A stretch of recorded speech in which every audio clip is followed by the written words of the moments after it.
It is now my pleasure to call upon Dean Peg Barratt to deliver her charge to the graduating class.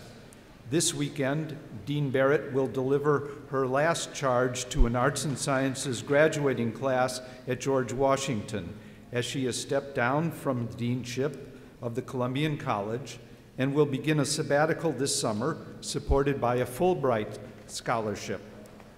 During her tenure, Dean Barratt expanded the faculty, grew a number of graduate programs, shepherded a revision of the general curriculum requirements through to its adoption, enhanced advising programs for our students, and fostered important connections with school alumni and our National Council to achieve greater financial support for the college.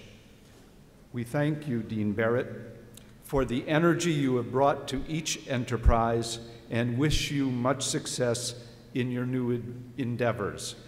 And now, Dean Barratt, I'm pleased to present to you the graduating class of the Columbian College of Arts and Sciences, the class of 2013.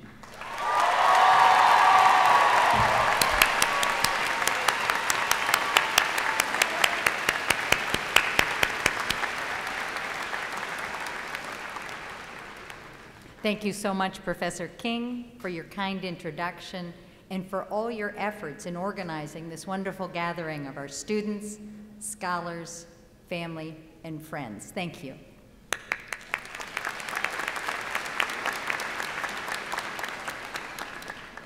I am delighted to welcome each of you. Today culminates years of rigorous and rewarding work that went into earning a degree from the George Washington University's Columbian College of Arts and Sciences. On behalf of the faculty, I congratulate each of you for your outstanding achievements.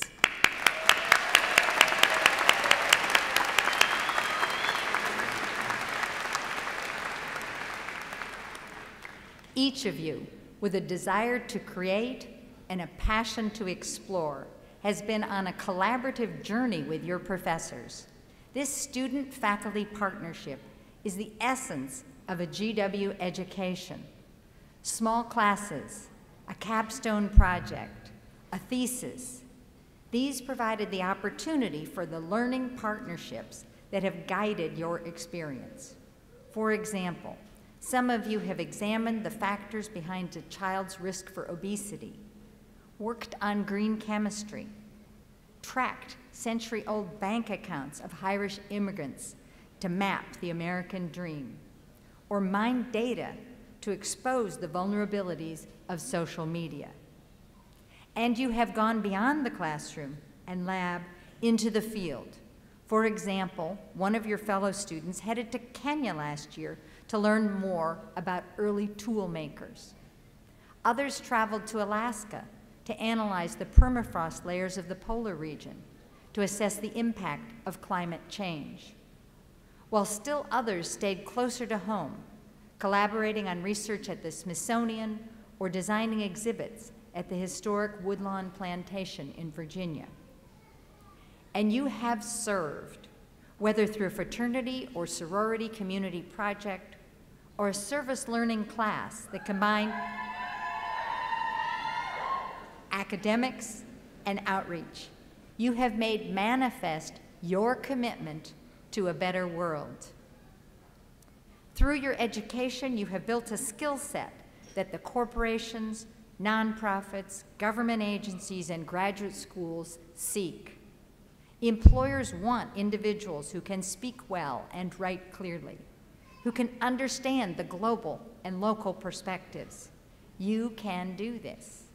From literature and language, physics and public affairs, political science and psychology, the goal of higher education is all about building the educational portfolio necessary to be informed and global citizens. That is what we do. And judging by the caliber of our graduates here today, we do it very well.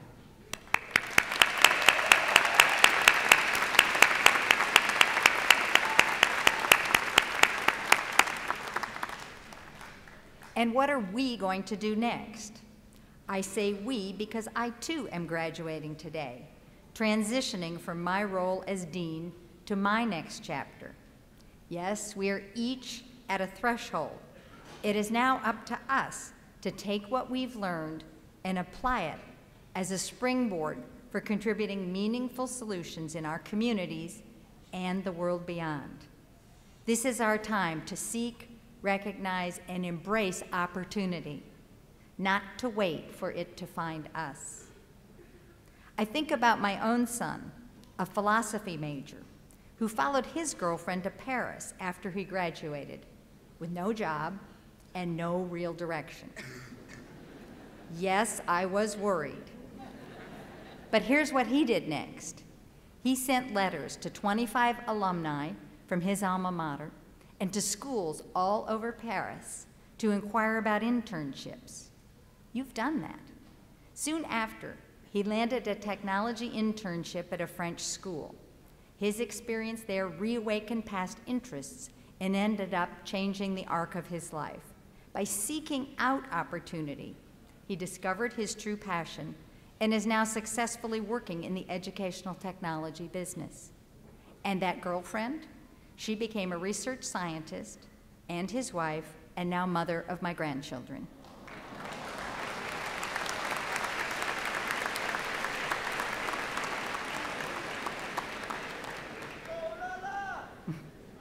On the other hand, my other sons, like some of you, always knew exactly what he wanted to do. He set his sights on teaching at an early age, and after graduation, traveled to Japan for a teaching opportunity before pursuing a master's degree in education and then landing a permanent job in his profession. My son's stories are not unusual.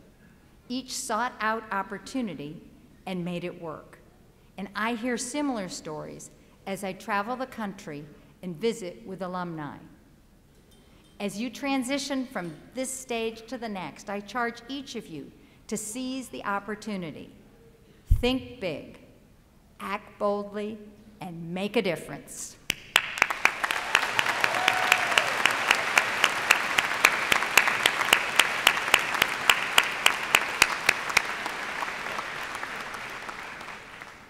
Use your own set of experiences to guide you. You are not done learning.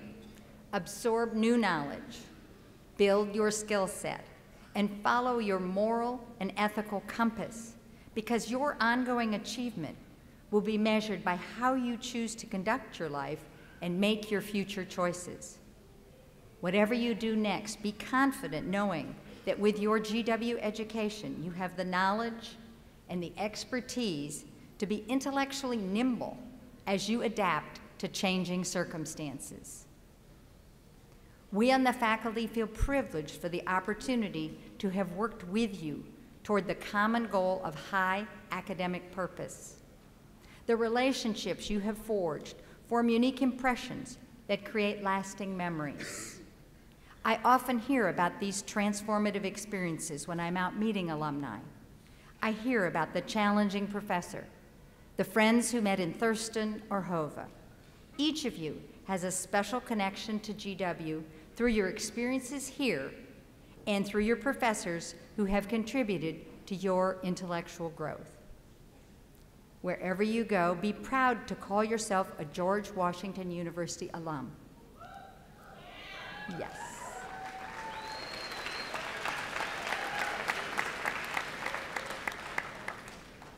It is a privileged group, one that will reward you both professionally and personally. And we're proud to welcome you to a community that includes award-winning actress and this year's commencement speaker, Kerry Washington. She took classes in psychology, sociology, political science, just like you folks. U.S. Senator and former Virginia Governor Mark Warner. CNN correspondent Dana Bash.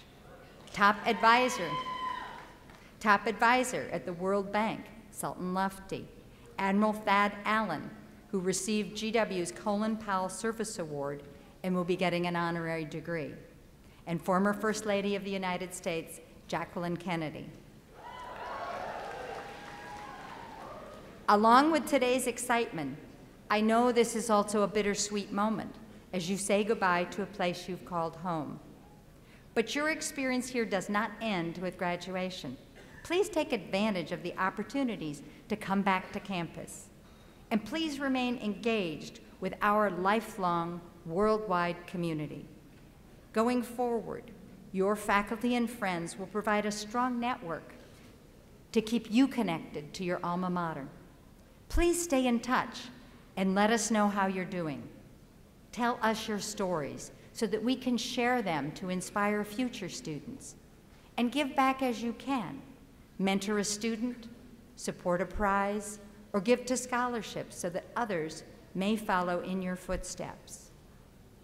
In closing, I wish you all the best as you embark on life's journey. Keep building your skills, serve, seize the opportunities, and keep in touch. I look to you to stay curious, act with compassion, embrace adventure, have fun, and laugh.